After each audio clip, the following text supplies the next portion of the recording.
Bismillahirrahmanirrahim. Assalamualaikum warahmatullahi wabarakatuh. Selamat pagi. Perkenalkan, nama saya Tri Febrina. Saya adalah seorang dosen di program studi S1 Manajemen di Universitas Kyai Hasanuddin Kota Bengkulu. Pada kesempatan kali ini, saya di sini akan mengampu mata kuliah Manajemen Sumber Daya Manusia dengan bobot 3 SKS. Sekarang saya akan menjelaskan sedikit tentang RPS mata kuliah Manajemen Sumber Daya Manusia. Deskripsi singkat, mata kuliah Manajemen Sumber Daya Manusia dirancang untuk memberikan pemahaman tentang berbagai konsep, metode, dan teknik sumber daya manusia dengan fokus pembahasan pada fungsi sumber daya manusia seperti pengadaan atau rekrutmen, pengembangan sumber daya manusia, kompensasi, pengintegrasian, motivasi dan kepemimpinan, pemeliharaan, kedisiplinan, pemberhentian, serta memberikan pemahaman tentang perancang sumber daya manusia, konflik dan stres kerja, produktivitas, kinerja, dan kepuasan kinerja. Di pencapaian pembelajaran mata kuliah Manajemen Sumber Daya Manusia, diharapkan mahasiswa mampu menjabarkan konsep-konsep manajemen sumber daya manusia. Yang kedua, mampu memahami fungsi-fungsi manajemen sumber daya manusia dan mampu memahami masalah-masalah manajemen sumber daya manusia dan mampu bersikap benar dalam menghadapi permasalahan manajemen sumber daya manusia dan memiliki kemampuan manajerial yang ditunjukkan dengan sikap dapat dipercaya, dapat berkomunikasi dengan baik, dan mampu mengelola tugas dan bertanggung jawab secara kolektif. Yang terakhir, mahasiswa memiliki kecakapan dan profesionalisme tinggi di bidang manajerial. Di pembelajaran ini terdapat 16 kali pertemuan, yang mana pertama pendahuluan, pertemuan kedua pengertian manajemen sumber daya manusia, pendekatan, fungsi dan peran manajemen sumber daya manusia.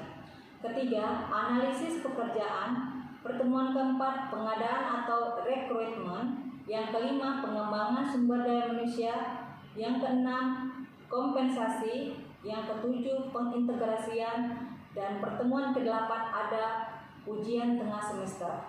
Pertemuan ke-9 pemeliharaan, pertemuan ke-10 kedisiplinan, 11 pemberhentian, 12 perencanaan sumber daya manusia, pertemuan 13 konflik dan stres kerja, pertemuan 14 produktivitas, pertemuan 15 kinerja dan kepuasan kerja. Dan yang terakhir, pertemuan ke-16 terdapat ujian akhir semester. Di sini, metode pembelajaran yang saya pakai hybrid, yaitu secara online dan secara offline. Di awal pertemuan, saya menjelaskan kontrak kuliah, yang mana untuk kehadiran saya memberikan absen sebesar 10%, dan tugas saya memberikan nilai sebesar 20%, dan UTS saya memberikan nilai 30%, dan UAS saya memberikan 40%, sehingga mahasiswa dapat mencapai target yang sudah saya berikan di awal perkuliahan. Terakhir, saya akan memberikan referensi buku untuk mata kuliah tersebut. Satu, bisa memakai Hasibuan Malayu SP 2018 Manajemen Sumber Daya Manusia Jakarta Bumi Aksara. Kedua, Bangun Wilson Manajemen Sumber Daya Manusia Jakarta Erlangga. Ketiga, Gomez Fastino Cardoso 2008 Manajemen Sumber Daya Manusia Yogyakarta Andi Offset. Rifai Feksal dan Zagala Ella Jaufani 2012 Manajemen Sumber Daya Manusia untuk Perusahaan Jakarta PT Raja Grafindo Persada. Demikian ulasan singkat mengenai deskripsi dari mata kuliah yang saya ampu. Selanjutnya saya akan memberikan cuplikan pengajaran saya secara tatap muka dengan mata kuliah Manajemen Sumber Daya Manusia. Saya akhiri. Wassalamualaikum warahmatullahi wabarakatuh. Bismillahirrahmanirrahim. Assalamualaikum warahmatullahi wabarakatuh. Waalaikumsalam warahmatullahi wabarakatuh. Selamat pagi. Pagi. Tetap semangat ya, biarpun kita kuliahnya pada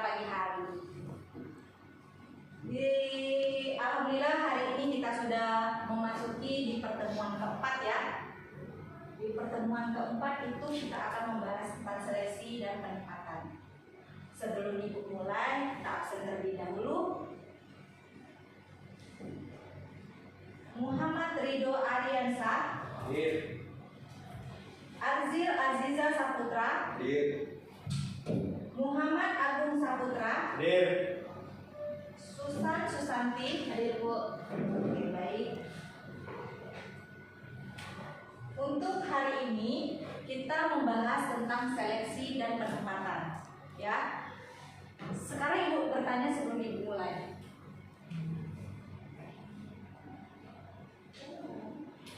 Apa sih perbedaan antara rekrutmen dan seleksi? Coba dulu, apa arti dari apa yang dimaksud dengan rekrutmen? Hadir, Bu. Oh, boleh. Gantian coba Azril dulu. Azril, silakan. Pendapat kamu apa? Menurut saya, rekrutmen merupakan pencarian karyawan baru untuk mengisi posisi atau jabatan yang kosong yang ada di perusahaan. Oke. Kamu apa? Susan? Rekrutmen yaitu proses menarik, screening, dan memilih orang yang memenuhi syarat pekerjaan. Baik. Sebenarnya kalian benar semua. Kita tidak ada benar dan salah, tapi kita bersama persepsi saja. Kalau yang dimaksud dengan rekrutmen itu memilih, ya, memilih untuk karyawan baru sesuai dengan lowongan yang ada, ya. Dan seleksi yang akan kita bahas itu, sebelum dimulai, saya tanya dulu, ada yang tahu nggak seleksi itu apa? Bu, Apa? Coba. seleksi adalah proses mengeliminasi kandidat-kandidat yang tidak sesuai dengan merekrut kandidat yang memiliki skill sesuai kebutuhan. Oke, bagus. Di sini sudah saya buat tentang seleksi karyawan, itu proses memilih calon karyawan yang terbaik untuk ditempatkan di pekerjaan yang lowong. Jadi setiap karyawan atau calon karyawan yang mengajukan lamaran pekerjaan itu akan diseleksi di bagian HRD. Itulah yang tadi yang dikatakan oleh Agung itu tereliminasi. Jadi sesuai apa tidak yang dibutuhkan dengan lowongan yang dibuka di perusahaan tersebut. Itu, ya. Jadi kalau seleksi dan rekrutmen itu berbeda.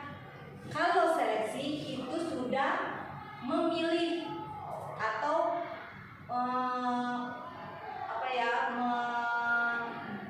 mencari kandidat yang terbaik, ya, mencari kandidat yang terbaik yang masuk kualifikasi perusahaan tersebut.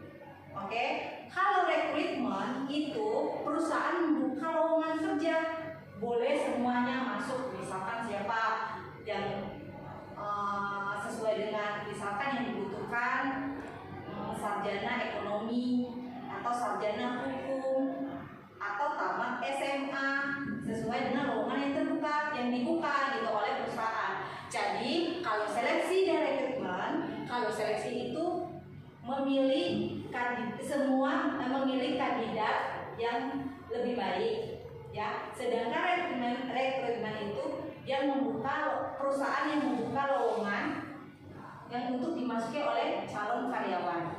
Oke? Paham sampai di sini? Jadi ya, seleksi dan rekrutmen itu berbeda ya.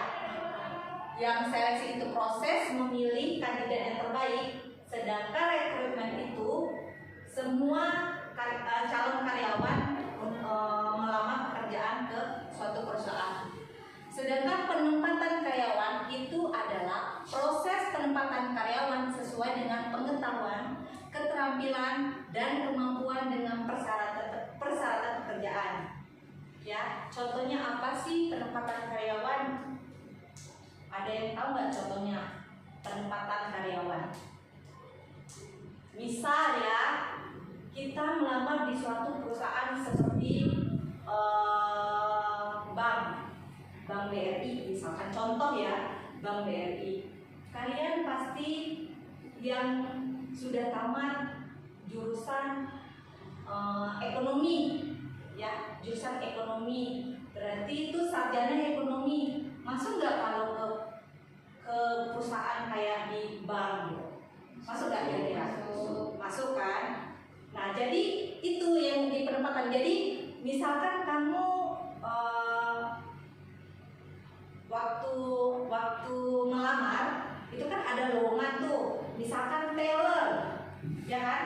Terus ya teller, apalagi misal office boy gitu kan? Itu kan pasti ada penempatan masing-masing, ya kan? Nah, jadi penempatan karyawan itu jadi sesuai dengan kemampuan, keterampilan, dan pengetahuan. Ya, di sini bisa dipahami? Nah, jadi seleksi karyawan dan penempatan karyawan. Oke? Untuk selanjutnya ada langkah-langkah seleksi karyawan. Tuh, lihat dulu. Langkah-langkah seleksi karyawan itu tahapan-tahapan yang dilalui setiap pelamar untuk dapat diterima sebagai karyawan pada suatu perusahaan. Ya, langkah-langkahnya apa saja sih? Tuh, menerima lamaran kerja. Saya misalnya ada perusahaan mau buka lowongan, saya menerima lamaran kerja, ya. Terus ada lagi wawancara pendahuluan. Ketiga, tes psikologi. Keempat, pemeriksaan referensi, wawancara seleksi dan persetujuan atasan langsung, serta pemeriksaan kesehatan, induksi dan orientasi. Ya, apa sih menerima lamaran kerja? Jadi para calon boleh memasuki surat lamaran. Apabila sudah terseleksi tadi, itu bakal mengikuti wawancara pendahuluan. Ya, apabila di saat wawancara pendahuluan itu sudah terseleksi, kita memasuki ke tes psikologi. Ya, nah nanti saya selanjutnya saya akan jelaskan untuk tes psikologi. Kalau lulus pasti ada ke pemeriksaan referensi. Ya, apabila lagi lulus lagi ini, jadi masuk ke wawancara seleksi. Ya, itu udah paling atas lah ibaratnya itu kan. Kalau udah masuk wawancara seleksi, udah wawancara terakhir, itu antara terima dan terima udah hampir 80%. Oke, nah setelah itu pasti ada persetujuan atasan langsung. Ini kandidat yang terbaik, yang baik, yang pokoknya itu udah baik semua, tapi dipilih yang terbaik. Nah, setelah mendapatkan itu ada proses pemeriksaan kesehatan. Itu berarti udah diterima tuh di perusahaan. Sesudah pemeriksaan kesehatan, kita adanya orientasi atau induksi. Orientasi itu apa?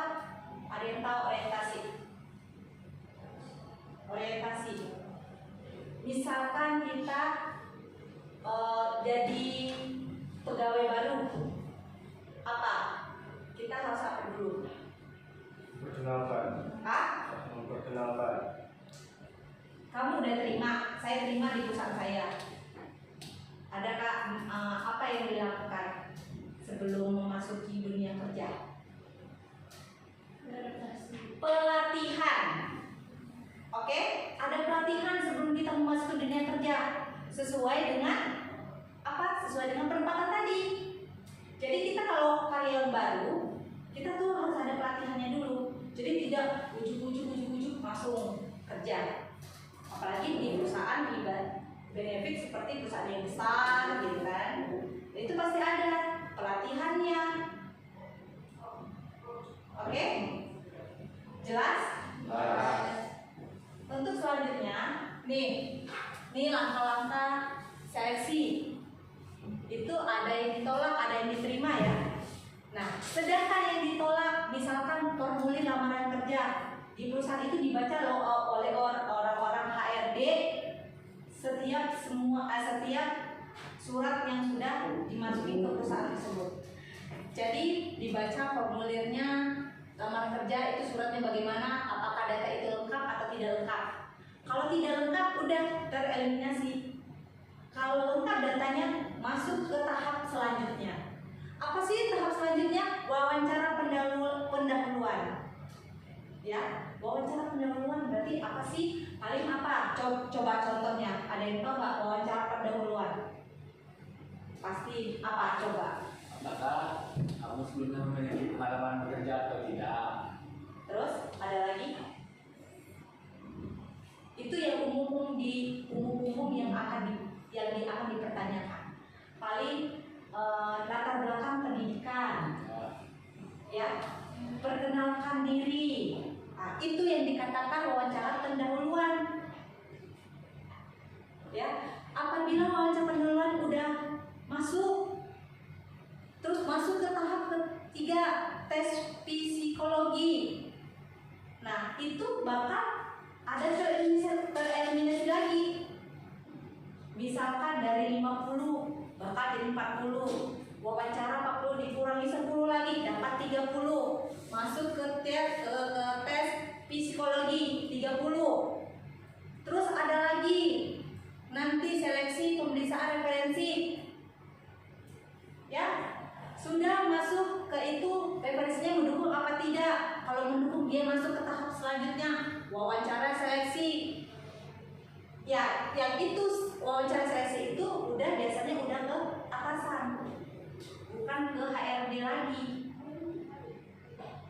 Ya, jadi mungkin kalau wawancara seleksi itu mungkin apa keahlian kamu apa sih di dalam selama ini gitu. Keahlian kamu apa? Atau training gaji. Nah, itu wawancara seleksi. Nah, sedangkan misalnya hasilnya memuaskan nih, para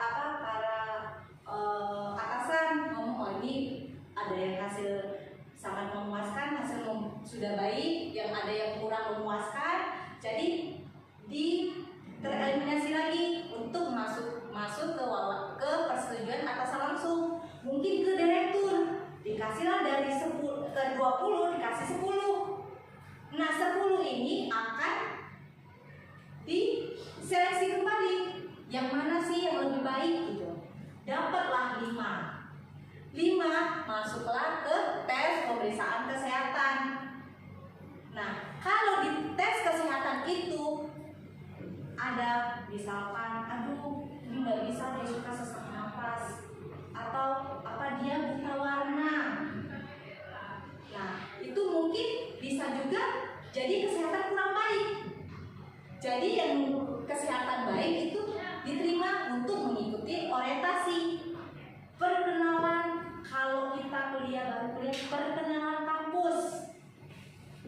Nah, kalau kita di pekerjaan, perkenalan perusahaan, lingkungan perusahaan, gitu. Nah, jadi kalau orientasi nanti masuknya ke pelatihan. Oke? Sampai di sini paham? Ada pertanyaan untuk di langkah-langkah seleksi? Ya. Untuk sekarang kan, mengapa setiap perusahaan perlu menerapkan seleksi serta proses pada karyawan selalu terdapat tes wawancara? Sudah saya jelasin ya di langkah-langkah seleksi itu ada wawancara pendahuluan. Kenapa sih harus ada wawancara?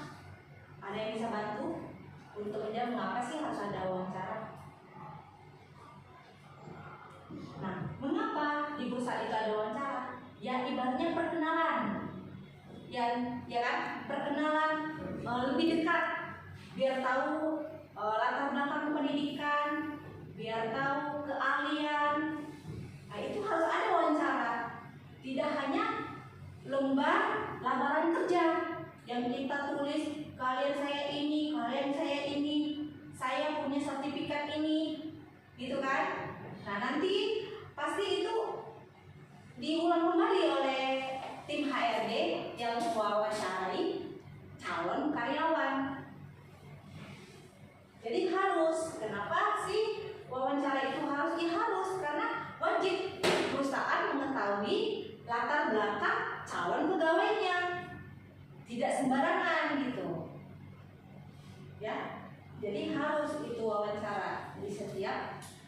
perusahaan yang membuka lowongan pekerjaan. Sudah, Rido? Udah bisa dipahami? Tahu.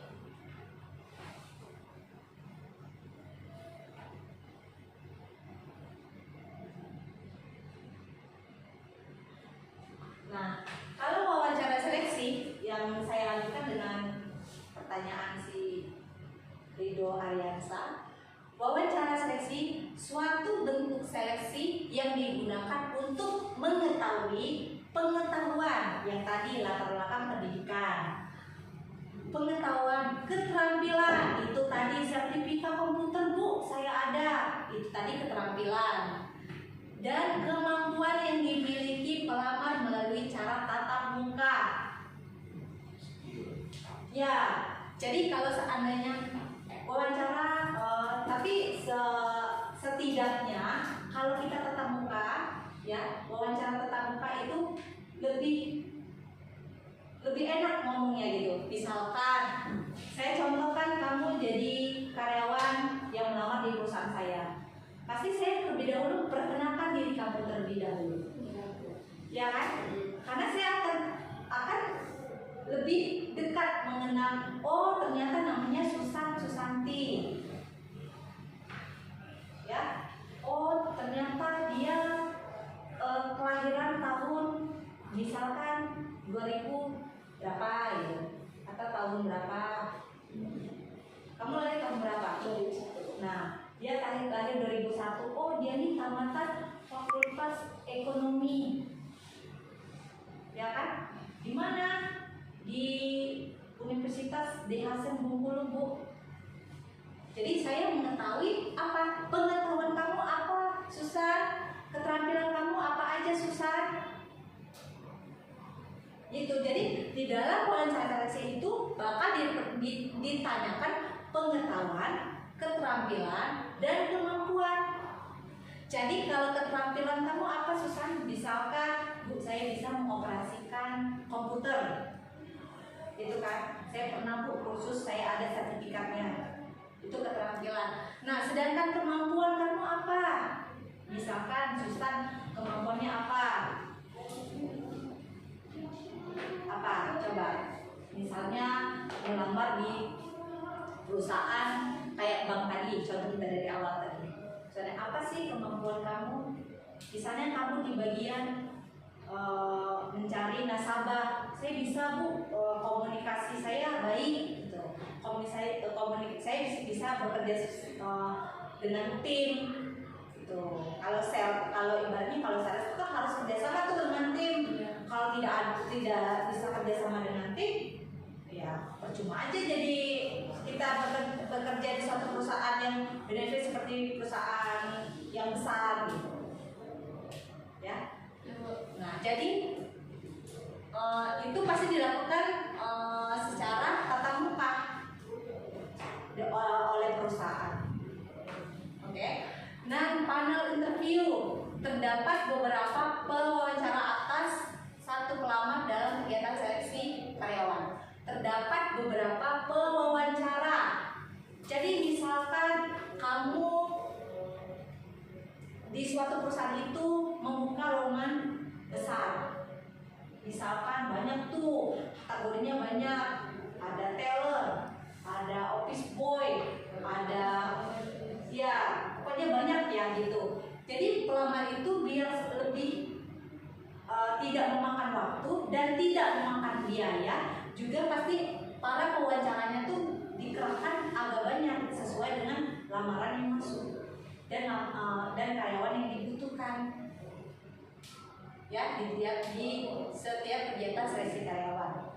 Sedangkan prediktor interview, wawancara yang dilakukan kepada pelamar untuk mengetahui kinerjanya bila diterima sebagai karyawan. Ini tadi apa? Interview terakhir. Pernah dengar nggak kalau orang, ampun masuk interview terakhir, gitu. Nah, dipanggil yang terakhir itu berapa? Itu udah keputusan dari atasan, gitu. Jadi interview terakhir itu udah bakal diterima, tuh ibaratnya 80% lagi sudah masuk kandidat yang terbaik. setelah mengikuti seleksi-seleksi serupa yang tadi, itu dari lamaran, dari wawancara pendahuluan gitu. Jadi yang ini tadi predictor interview itu interview terakhir. Jadi wawancara yang dilakukan kepada pelamar untuk mengetahui kinerjanya bila diterima sebagai karyawan. Jadi sesuai dengan lamaran yang dilamar oleh calon karyawan, kinerjanya itu apa saja gitu. Oke? Untuk hari ini, sebelum Ibu akhiri, ada pertanyaan lain atau belum dipahami Ibu? Saya belum pahami Ibu, apa arti ini, apa? Bagaimana biar Ibu jelaskan? Kalau sudah memahami, sudah dapat dipahami tentang seleksi jam penempatan tadi? Sudah mengerti? Sudah. Ridho Aliansa yang dipertanyakan tadi udah paham? Paham. Nah, jadi itu ya. Jadi seleksi dan rekrutmen itu berbeda, dan wawancara itu wajib ada ketika suatu perusahaan membuka lowongan. Itu ada dua ya, interview terakhir dan interview pendahuluan. Oke? Sampai di sini kalau tidak ada pertanyaan lagi, Ibu akhiri. Tidak ada? Tidak ada. Baiklah, terima kasih untuk kehadiran hari ini. Minggu depan kita akan bertemu di pertemuan kelima. Ibu akhiri. Wassalamualaikum warahmatullahi wabarakatuh. Waalaikumsalam.